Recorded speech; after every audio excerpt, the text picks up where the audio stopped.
Hey, what's going on, everybody? What's going on? I hope you guys are having a wonderful day. Today, we're going to talk about the movie Black Panther 2.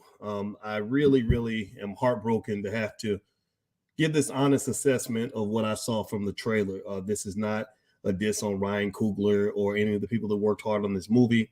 But y'all know me, I got to tell the truth. And there were some disturbing things I saw in the trailer involving sort of the absence of Black masculinity. And I'm going to explain to you why this concerns me. All I ask you to do is have an open mind. I'm not asking you to agree with me. We're going to have a family conversation in the place that matters, which is drboystv.com, the home for intelligent Black people. So get comfortable, hit the thumbs up button, buckle your seatbelt. We're going to get started right now.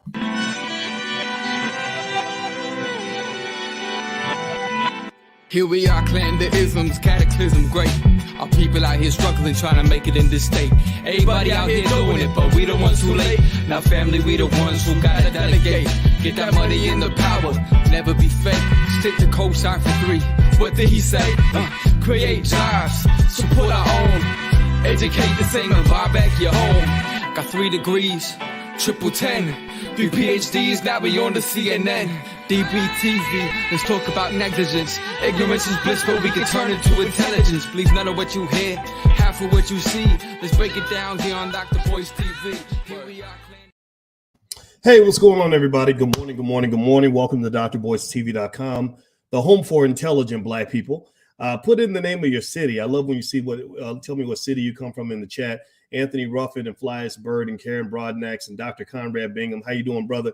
Yeah, okay, you bought that Snap stock that we were talking about. Yeah, well, Snap was an interesting company. We're going to talk about stocks a little bit later on in the day. You guys know we talk about stock market stuff every single day. But for now, I want to talk about another side of the money. I want to talk about this film, Black Panther 2.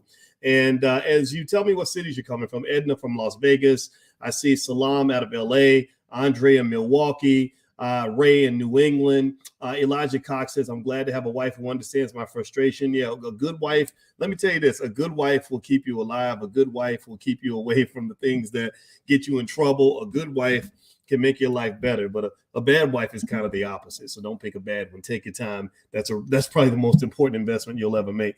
So shout out to all the good wives out there and all the good husbands out there and all the good people that are holding it down for our community. In case you don't know, in case you're new, just know that in this space, we are B1. B1 means Black first. That means we put our community at the top of our priority list. We do like what my mom and daddy used to say. They'd be like, I don't care what the people down the street are doing with their kids. All that matters is what's going on in this house. And I'm the same way. I think Black people have to have important conversations that are privileged to us, that we're leading the discussion. We're not following the lead on CNN. We're not caring about what people think in Hollywood. We're not paying attention to what white folks are doing. We're not paying attention to anybody but us, because our people matter. Our children matter. The only people that will save our community will be us. Stop waiting for other people to save you. It ain't gonna work. You've been waiting 400 years. It ain't happened yet. Now, with that being said, I see somebody's from Ghana. Carnita is all the way from Ghana. Shout out to Ghana, and shout out to the Ghana 4x100 meter relay team. Did y'all see those brothers running? I think they got 5th place, which was pretty good. They didn't medal, but they were up there. I mean, they were moving, and I was super proud to watch them, and super proud of all the Black men and women that were in the white ones too. They represented the country in the World Championships. It was really good to watch, and I think you may want to take a look at that. You got some really interesting people out there that are breaking world records and everything else. Now, with that said, let me jump into the conversation today. So I was in Philadelphia this weekend, and I was actually participating in an event with the Urban Youth Racing School out of Philadelphia. They had a bunch of really fast NASCAR drivers there, and it was a go-kart race, right? So here I am driving this go-kart fast, right? Like if you go around the curves funny, you're gonna crash.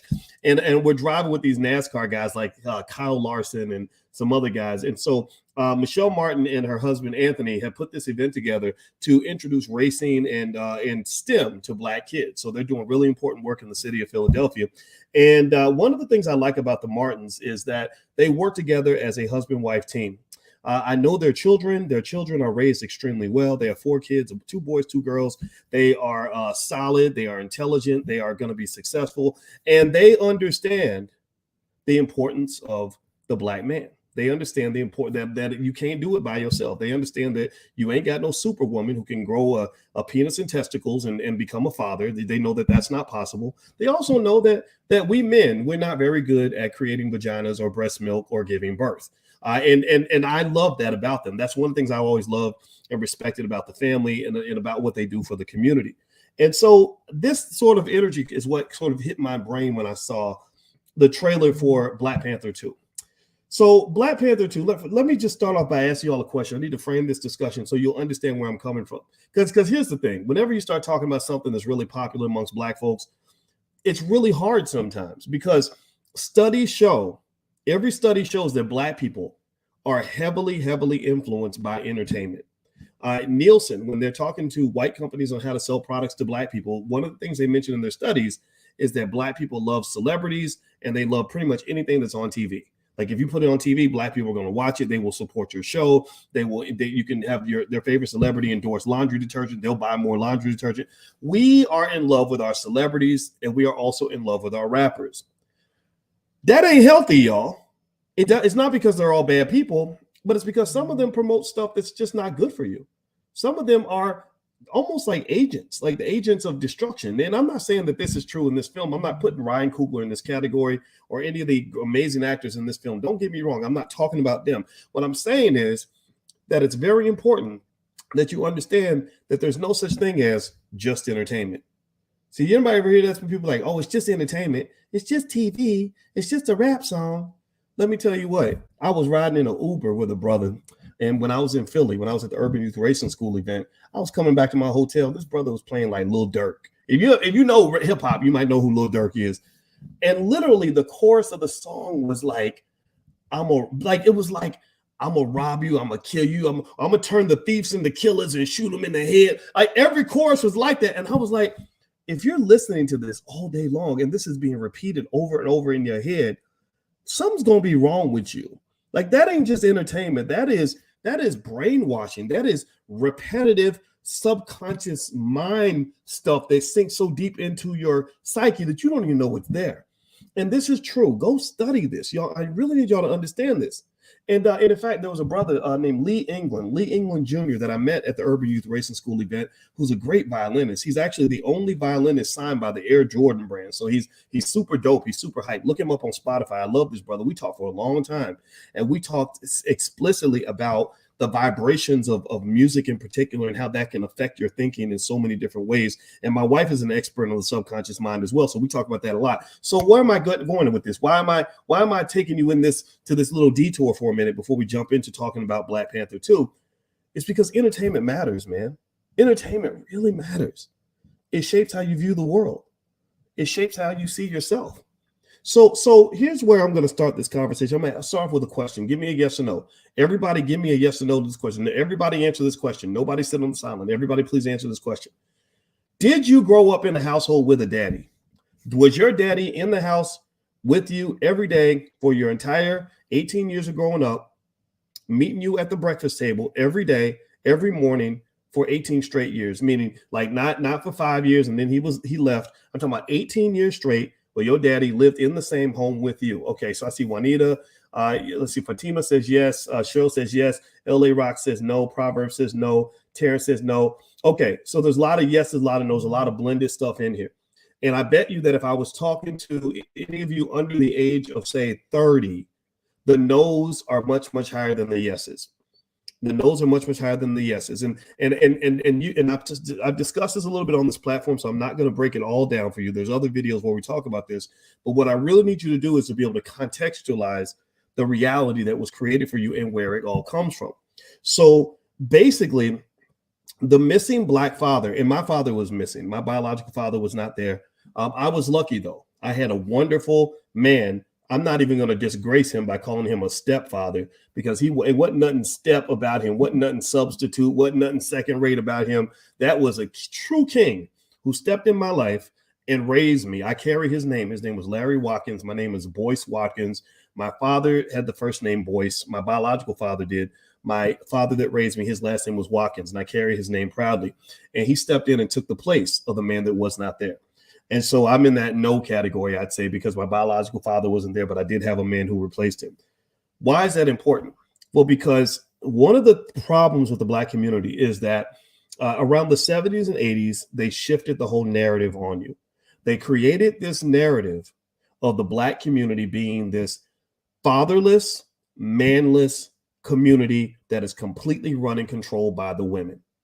That in order to be a part of the Black community, you need to have Black women with their combat boots on, head shaved, shotgun cocked, ready to go kick anybody's ass that comes and tries to mess with their children. The women were forced into roles that I would define, call me old-fashioned, call me sexist for saying this. I don't think it's sexist, but very masculine roles. You taking out the trash, you getting cards on Father's Day, you supposed to be painting the roof, you're fixing the flat tire. You're doing all these things because somebody created that image of the strong Black woman to replace the missing, emasculated Black man who had his balls removed, who is just either not present at all, or hooked on drugs, or marginalized from society, or unemployed and broke, or sitting up in a jail cell somewhere. This was the narrative. And a lot of this was created through a lot of different things, starting with the CIA putting crack cocaine in the Black community in the 1980s, shortly after the Civil Rights Movement. That's how they dismantled the Black Panthers, Malcolm X, all that. And then also the so-called war on drugs, which Joe Biden, this is why I will not vote for that man. I'm sorry, y'all can talk to me all day about Uncle Joe.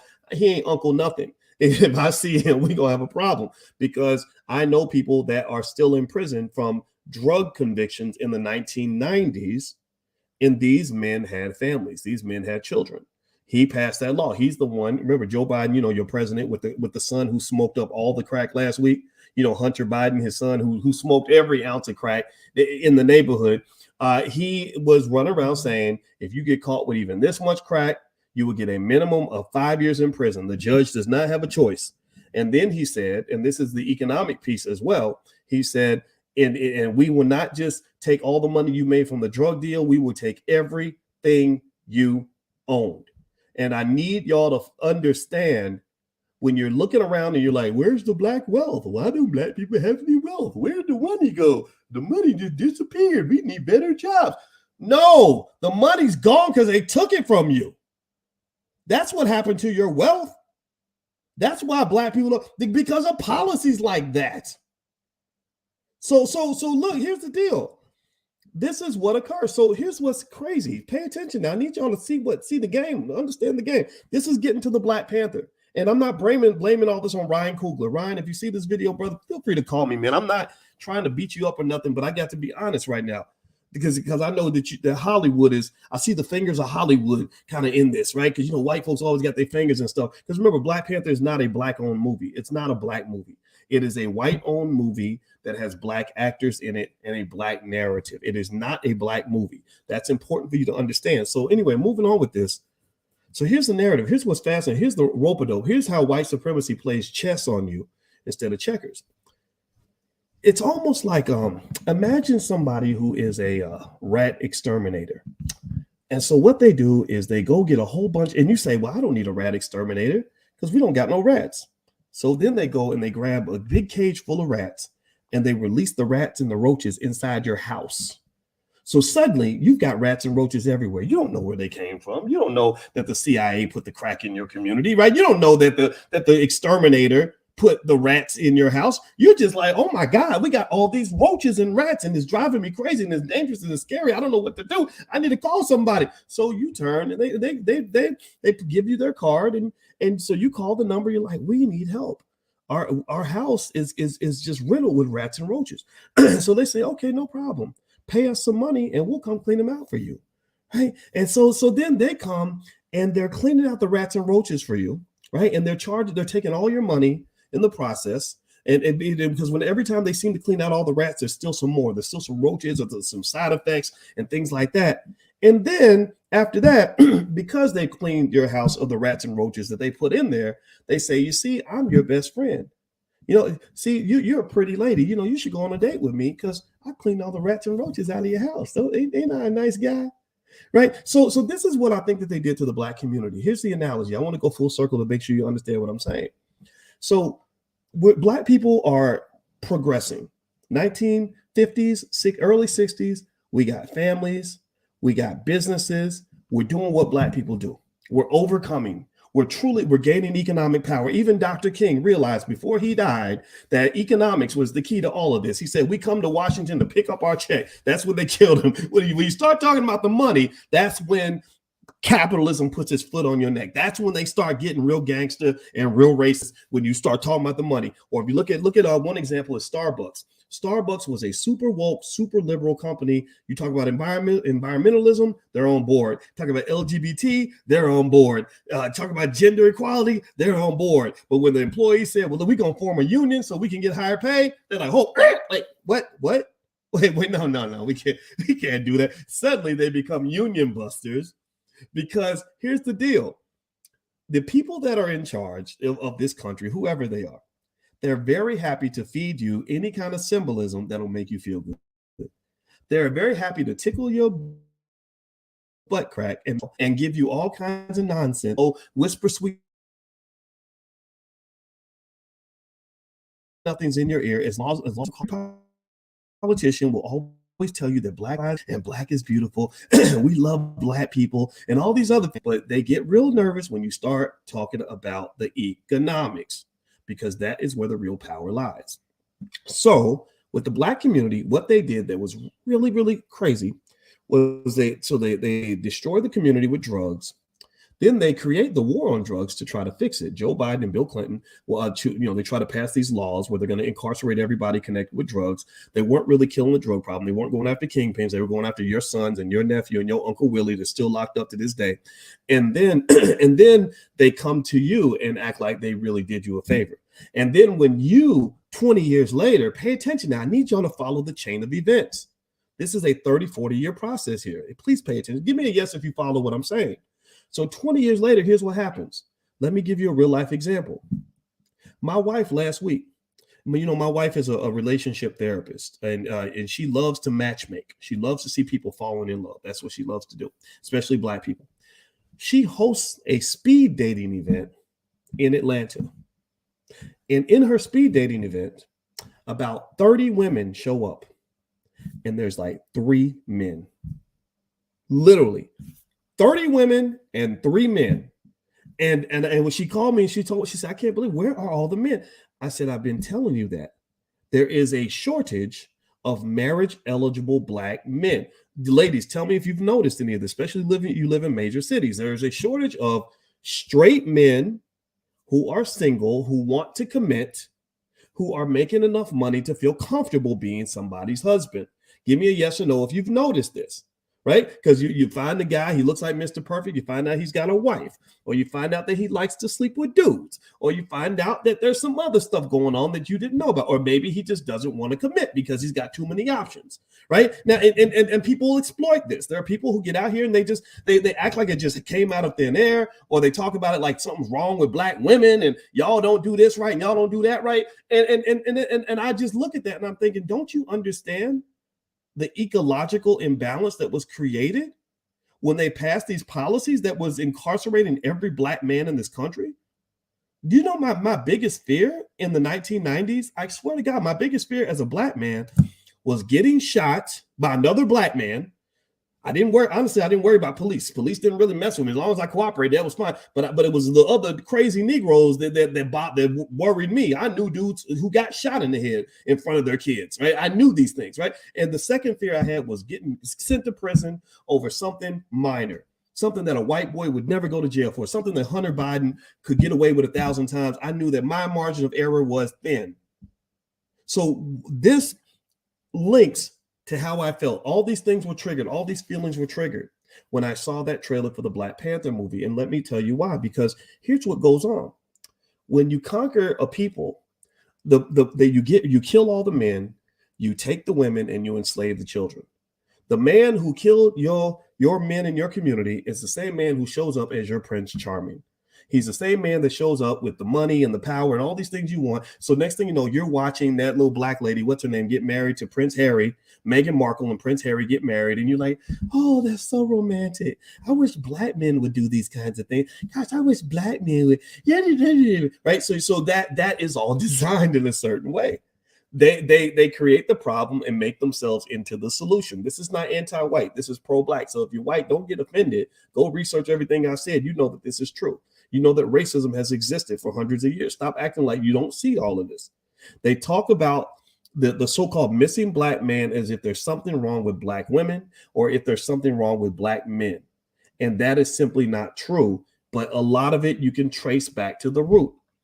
Entertainment is another area where this imbalance is exacerbated. It's exacerbated, number one, through hip hop music funded by people who are not black. A lot of that garbage on the radio is not funded by us. They put that garbage on the radio that basically makes you feel like as a black man that you're supposed to be a 40-year-old teenager.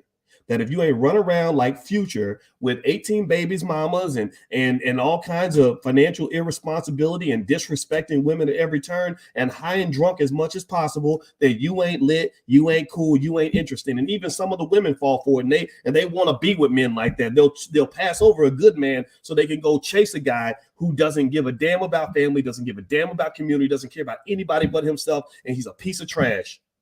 They create this imbalance because they started with the black exploitation movies in the 70s. They started glorifying that pimp behavior. Ain't nothing to look up to in a pimp. But all the black men starting in the 70s and beyond, they want to be like the pimps and they want to be like the rappers. And so some of your men that could be quality men are looking at media that's telling them to be everything that's the exact opposite of that. This all traces back to the structure of your families. It traces back to the wealth levels in your communities. You cannot build wealth without family. The lowest net worth in America is that of the single black mother with children. She has the lowest the median net worth of a single black mother with children in America is $5. Net worth, that is assets minus liabilities. The median is $5. For white women, it's about $40,000. Black women, it's $5. That's because you don't have men next to you that are helping you make money. The people, when you have two people working toward the same goal together, you can accomplish more than when you have one person feeling like they have to be Superman and the Incredible Hulk and all this other stuff and do it all by themselves. I'm sorry, ladies, I hate to say it, but you cannot be a dad. You're not a dad. You're great moms, but you're not a dad. And the world shouldn't force you to be a dad. So let's get back to this movie. As I move on, do me a favor, hit the thumbs up button. Thumbs up, thumbs up, thumbs up, share, subscribe if you haven't done that yet. Also, if you want to get text alerts when I go live periodically, just text the word BOYCE to 31996. You can text BOYCE to 31996. Somebody type that in the chat, please, so others can see it. Text BOYCE to 31996. You can get on our text list, and I'll hit you up when I go live periodically. All right, so here's the deal. So I was looking at this Black Panther movie, and I saw the trailer. And how many of you saw the trailer for Black Panther? Give me a yes or no if you saw the trailer. I watched the trailer, and I'll admit I was super excited to watch the trailer. I saw the first one, and I really liked it. Yeah, it's a Disney movie. I mean, let's just be clear. That 1.3 billion that they made from that movie, that money does not go to black people. That money goes to the shareholders, the Disney shareholders. Now, fortunately, I am a shareholder of Disney. That's why I tell you all, you got to own shares of stock if you really want to have a piece of America. So I'm not totally offended by that. But at the same time, that's not a black-owned movie. That's a movie with black faces. And the thing that you have to be careful about in entertainment in terms of understanding the dynamics of the economics in that space is you can't get attached to something you do not own. If you are a babysitter for a child, that means you are the babysitter. You are not the mother. You are not the father of that child. So the same thing is true. When you are attached to media that you say, oh, that's my favorite black show. Well, who owns the damn show? You are putting yourself in danger of losing something that you value. If you think that if you're babysitting a child every day and you think that you're that child's mother, then what's going to happen is the real mother is going to come along and veto everything that you want to do. And it's going to break your heart. The same thing is true when you have shows like Different World. You guys know, I brought him on here, Daryl Bell, who played Ron on A Different World. Daryl is a great friend of mine. He's a great guy. He's extremely smart and I love him. And Daryl was explaining to me that the reason they haven't done a reboot on Different World like they did with Friends and Roseanne and some of these other stupid shows is because Different World is not owned by black people. The cast members who created Different World can't bring it back. They have to go ask Warner Brothers permission to bring Different World back. And Warner Brothers is like, we'll think about it. Because it don't mean the same to them as it does to you. Even Whitley Gilbert, even her country accent, she used to say, DeWine, I love DeWine, right? She can't even use that accent in public without getting sued because they put a trademark on her accent. That's how crazy, that's how gangster they are with owning their stuff. That's how committed they are to owning things. So Black people, I'm telling you that if you ever want to have power in this country, you got to focus on ownership like it's a damn religion. You have to embed that into the brains of your kids if they want to find something that you own. So the question to ask yourself all the time is, what do we own? Or who owns that? Do we own that? Is that ours? Or is that something that's marketed to us? Are they serving Black people or selling Black people? Is BET owned by Black people, or are they owned by a big white family that wants to basically sell us to a bunch of corporate sponsors? Is that what's going on here? Right? I think that's important to know. It doesn't mean that you don't enjoy the entertainment, but you don't get attached to things that don't belong to you. You know, it's like the economic version of, you know, they used to joke. I don't know if I get in trouble for saying this, but it's interesting. But I think Willie D, you've seen him on this channel. He said that a long time ago, you can't turn a hoe into a housewife, right? So basically, when you have something that doesn't belong to you, something economic that's out there, that's a hoe, not a housewife. You can't love that thing as if that belongs to you, when really that thing belongs to the streets or belongs to somebody else. So at the end of the day, a lot of this stuff that you see out here, in terms of media, it ain't really yours. It doesn't mean you can't enjoy it. It just means you have to put a grain of salt in it. So when you're thinking about going to see the Black Panther movie and you're dressing like the characters in the movie, just understand that that's not really a Black-owned entity. And there are a ton of very talented Black filmmakers who are funding Black projects that don't get your support because we're all inundated with what Disney is doing for its shareholders. Do you understand what I'm saying? Give me a yes so we can move forward with the rest of our church for today. All right. So when I saw the trailer, I looked at the trailer, and maybe there's other trailers out there that are better. But the one I saw nothing but women in the trailer, pretty much. I mean, I saw I'll share my screen so you can see one of the images that was in the trailer. It came off, honestly, like Wonder Woman to me. I really felt like they were seeking to do something that's very important in our society, which is the feminist empowerment narrative. I think it's very important to empower women. I am a father of daughters. Lord knows I get that. I totally respect and appreciate that. And I love the idea of women, of recognizing the greatness of Black women. I don't think that the term strong Black woman is an insult. I think that Black women can be strong in a wonderful way. And my grandma was a strong Black woman. My mama was strong in Black. My sister, my wife, strong women everywhere. But my Lord Jesus, does being strong have to mean that you got to be masculine? Ladies, give me a yes or no. Like, do you think that strength means that a woman has to be ready to pick up a gun or a sword or a knife and fight as if she's the biggest dude on the block? Like, do you think that is the only way for a woman to be strong? You know, does a woman have to be strong? And I'm not making fun of the women that have their head shaved. I know that's fine. I mean, it's fine to do what you want with your hair. But Lord Jesus, I would never tell anybody what to do with their hair. But I want my daughters to understand different types of strength. You know, I think about, for example, maybe, and this is where entertainment affects me. I think about Felicia Rashad's character, which I think was actually consistent with who she is in real life. I know people that know Felicia, and she does carry herself with a lot of dignity and grace, and I just love it. But if you remember, Claire Huxtable's character was very strong and very capable. But did she ever shave her head in the show to like show how much of a dude she could be? Did she ever come in like in a pair of combat boots? Like, did she ever like pick up a billy club or a knife or a spear and get ready to fight people? And no, she didn't. She knew the strength of her feminine energy. She knew the strength of being a woman. Like that there are different types of female strength that doesn't involve you having to be a man.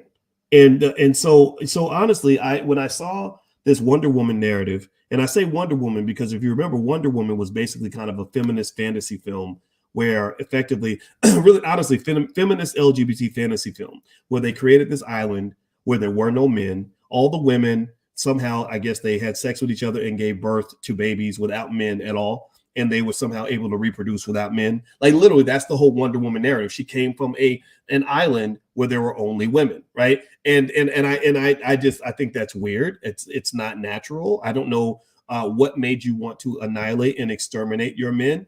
I don't believe that is the nature of Black people.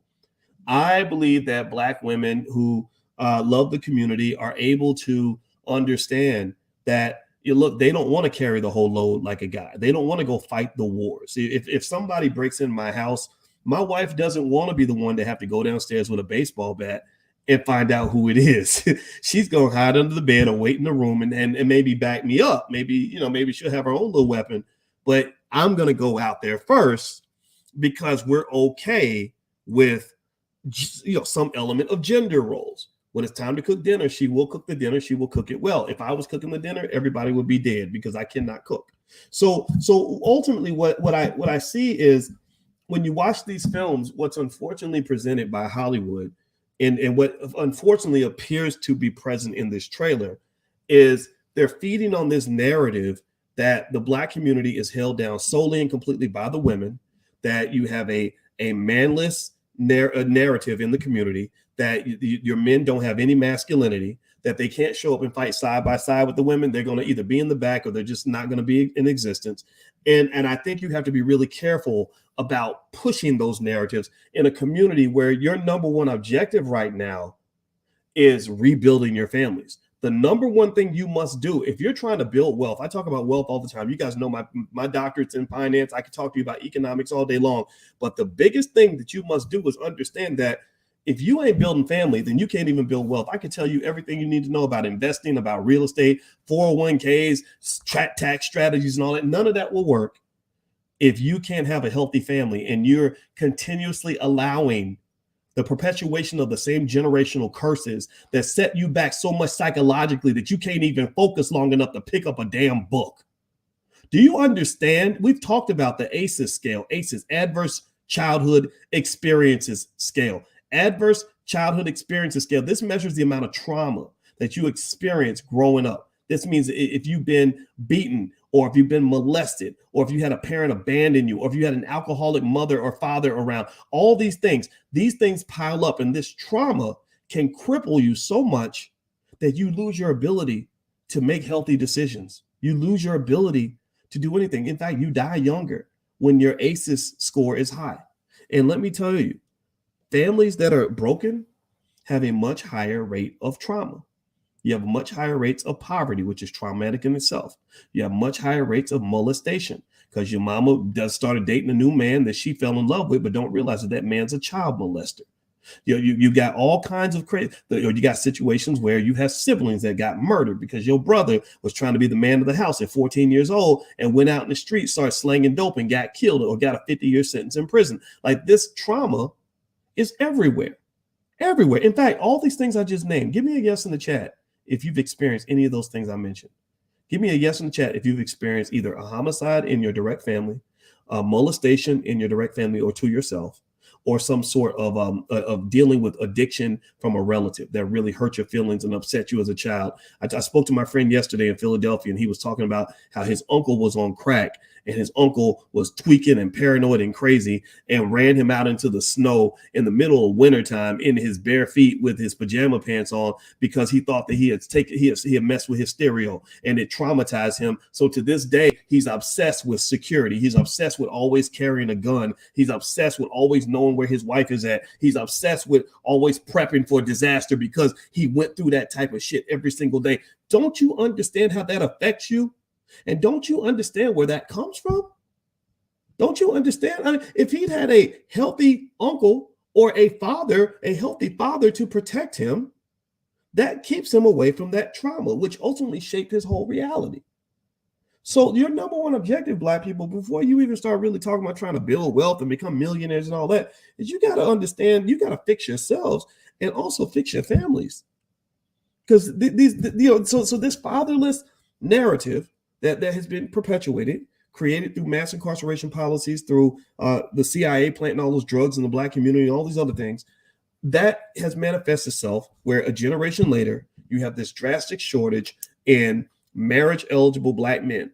As a result, society looks at your community and says, what's wrong with those poor, pathetic people? What's wrong with their men? Their men are ridiculous. And their women, they're so strong. They can just hold it down. They can do anything. They're super women. And all the while, the women are depressed, sad as hell, forming all kinds of little quiet addictions like alcohol addictions where you drink the whole wine bottle because you got so many problems, sexual addictions where you just need the sex because that's the only time in your life that you're able to feel good, all kinds of issues, maybe a food addiction where the obesity is out of control because the food gives you comfort, right? So all of this is playing out in front of you.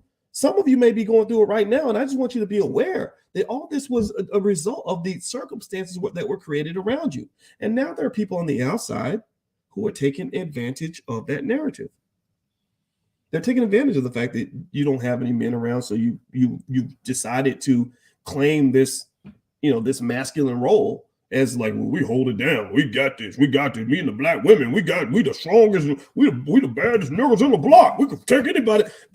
No, I think it's okay for you. If you want to be a woman, it's okay to be a woman. Nothing against trans people. I mean, if you want to be trans, like if you're a woman that wants to be a man, God bless you. Go do that. If you're a man that wants to be a woman, I'm not stopping you from doing that. I will never hate you, beat you up, or insult you because you decide you want to take a different role. But I personally believe, perhaps naively, that most black women who are doing it all by themselves, they don't really want it to be that way. I don't believe that they want that. And I also believe that if you keep feeding out these narratives that women can pick up bazookas and carry their ball sacks around and beat everybody up, I just don't think that that's going to help the family come together because when one masculine character meets another masculine character in life, then you're going to bump heads. You're not going to go into that natural masculine feminine role where the man feels protective of the woman feels supportive of the man. You're going to have two dudes fighting it out. And next thing you know, she's going to let you know that she don't really need you anyway. And so you're going to be like, well, since you don't need me, I'm out. And next thing you know, you recreated the same narrative. So anyway, do me a favor, hit the thumbs up button, thumbs up, share, subscribe. Also, I want to remind everybody that this week we're doing the Black Wealth Builders Summit in Detroit with Herb Strather and Gary Shelton. These are two great black men who've done over $1 billion worth of deals, and they're doing their Black Wealth Summit up there. I'm going to support them. If you'd like to join us, just go to boycewatkins.com. It's going to be in Detroit the weekend of July 29th. And also, if you're interested in stock options, I have some free stuff on stock options you can take a look at that can help you get started. So feel free to go to drboyceoptions.com. We've been doing a lot of stock option stuff lately, and I encourage you to add stock options to your investing. Everybody on this channel, if you don't own stock, I encourage you to do that. That's where wealth comes from. If you look at wealthy people versus non-wealthy people, you'll find wealthy people have a much higher rate of stock ownership. And so when we're talking about Disney, the way you benefit from a Black Panther movie is you become a Disney shareholder. I'm a Disney shareholder. I think you should be too. It's a very good company, actually very well run. All right, so let's keep going. All right, so here's a couple more things. All right, so talking about the money. First off, the Black Panther movie, the first one made about $1.3 billion. Just understand that money is coming out of your community for the most part. That money is not coming back. That is money that you are giving away. Now, I'm not saying that that's a bad thing or anything like that, but what I'm saying is that I look around in the community and I see people giving grief to Black-owned businesses. They'll look at something like the Tulsa Real Estate Fund, which raised about maybe 1/1000th of what Disney makes on every Black Panther movie, and they say, "Oh, you're taking from Black people. You got Black people's money. What's wrong with you?" And I'm sitting here trying to figure out why you are mad at the Black man who raised $10 million, but you have no issue with the white-owned company that raised $1.3 billion that gave nothing back. I know where the Tulsa Real Estate Fund money, a lot of that money went. I can go down to Atlanta and go to the Black House, the Legacy Center, and I have an office there now because I wanted to support them. And my wife did an event there. I see that. That's real. I see Black kids getting mentored in that place. I want you to show me a place that Disney has built that is doing the same thing. There's nothing. They're not giving that money back to you. They owe you nothing, right? So ultimately, I encourage you to just pay close attention to where your money's going, because that's where your wealth is leading to. And also, I want to say this. Look, when you're talking about this movie, I'm not saying that women can't fight. I'm not saying that women can't take whatever role that they want to take, just like men can take any role that we want to take. But I will say this. I think the way I felt was, if there's fighting happening, if there's something masculine happening, I don't like the idea. I don't like the imagery where the women are doing most of the fighting and the men are doing a little bit of the fighting, but not the majority of it. I think that in a situation that involves war, men, just for simple imagery purposes, because images matter. How you see yourself on screen matters. How it matters to how the world views you as well. So in my view, when there's fighting happening, the men do the majority of the fighting. The women can help for sure. Just the same way there might be other roles, like if there was a show about hair and nails and makeup, or whatever, right? The men can participate for sure. But but think about this: imagine if men said, no, we're going to do the majority of the hair, the nails, and the makeup, and women, you can have one slot, but the other 8 people involved are going to all be men. A lot of women would probably feel some kind of way. If you think about sports, for example, when you got the whole transgender thing, right? Now you got men that used to be men that say, hey, I think I'm a woman too. And they're competing in women's sports and taking all the fucking gold medals. Well, women are like, well, damn, like that ain't right. Like you're taking, like this is our space. And I understand that, right? When that guy, did you see that guy at Yale University? He's like really big with an Adam's apple. And he was like the number 400th best male swimmer in the world. And then he decided he wanted to be a woman. And suddenly he was breaking records and winning gold medals and winning nationals. This is kind of, I think, how I feel when we get to a point in this movie where women are doing most of the things that men traditionally do. It's not to say that you can't have those feminine warriors. It's not to say you can't have, I'm not disrespecting the fact that they shave their heads. I'm not disrespecting the fact that they want to fight. I'm not disrespecting the fact that they're extremely strong in terms of their leadership. But I think we should be doing this together. And I think men should be heavily involved, if not the leaders, in many of these capacities, not because we're better, but because there are certain things that we might do. There are certain strengths that we have that belong to us, just like there are strengths that my wife has that belong to her. My wife does not, if I go in the kitchen, I'm helping. I'm not going to dominate and take the kitchen away from her. If it comes to raising our girls and teaching them how to be women, I'm helping. I'm not taking over the job and saying, well, I know how to be a woman. Let me show you how to use a tampon. That don't make no damn sense. That's weird, right? So ultimately, a lot of this stuff that they have you thinking, a lot of this stuff that they have you doing based on these Hollywood narratives is just a little bit weird. So I'm not saying that the movie is bad. I haven't seen the movie. I'm saying that based on what I saw in the trailer, I don't want to see the movie. I saw the movie and I said, wow, that's a really nice chick flick.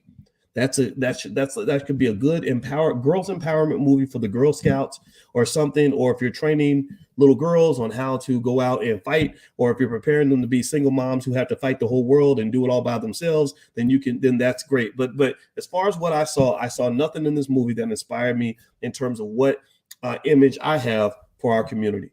I don't visualize any type of world where women are excluded or women are not allowed to be as great as they want to be.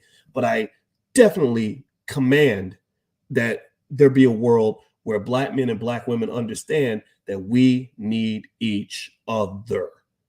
Do we understand? Do you get that? Give me a yes in the chat if you can at least hear what I'm saying. You ain't got to agree. I'm not telling you what to do. You can go see the movie. I probably won't be there with you because I was a little disappointed in the trailer. I watched the trailer expecting to be convinced to go see the movie. Like I'm going to go see Jordan Peele's movie. I think Jordan Peele's the best director out there. He's the best ever. But I saw this trailer and I said, oh my God. It's not so much to say, I don't even know if Ryan Coogler is the guy who pushed all this through. I believe that there were some folks in Hollywood with their agenda, their bullshit agenda, that forced him to make this movie in the way that it looks right now. And it makes me sad because I don't have anything against the actors in the film. I don't have anything against the writers or the director, but I do have an issue with the corporate machine that is behind the creation of these projects. And y'all know what it is. If you don't see the racism in entertainment, then either we need to spend a lot of time talking to each other, or maybe we shouldn't even talk at all, because it's all right there in front of you. And it explains partly why your community is in shambles. They're pushing images and messages that are not to your benefit. So it's very important that you gain your own thinking, have your own conversations. Don't let these people put stuff in front of you that isn't healthy for where you want to go and what you want to be. Do you agree? Do you get what I'm saying? Give me a yes if you get what I'm saying. I'm going to bounce on out of here. I'm a little bit late for a meeting. Anyway, if you want to get text messages whenever I go live, just text the word voice to 31996. That's voice. Text that to 31996. Also, if you go to boycewatkins.com, I've got some stuff there, some stock picks and stuff like that. So feel free to just go to my website, and there's plenty of stuff there. If you want to join us for class on Wednesday and Thursday, feel free to do that. We do classes on Tuesday, Wednesday, and Thursday. Tuesday is stocks, Wednesday is Powernomics, Thursday is stock options. So we have a lot of stuff going on for you in the Black Business School. I hope you'll take a look and check it out. All right, everybody. Love you. Please have a wonderful day, and I will see you soon. Take care now. Peace.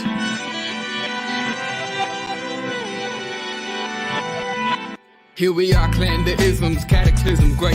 Our people out here struggling, trying to make it in this state. Everybody out here doing it, but we the ones who late. Now family, we the ones who gotta delegate. Get that money in the power, never be fake. Stick to cosign for 3. What did he say? Create jobs, support our own. Educate the same and buy back your home. Got 3 degrees, triple 10. 3 PhDs, now we on the CNN. DBTV, let's talk about negligence. Ignorance is bliss, but we can turn it to intelligence. Believe none of what you hear, half of what you see. Let's break it down here on Dr. Boyce TV.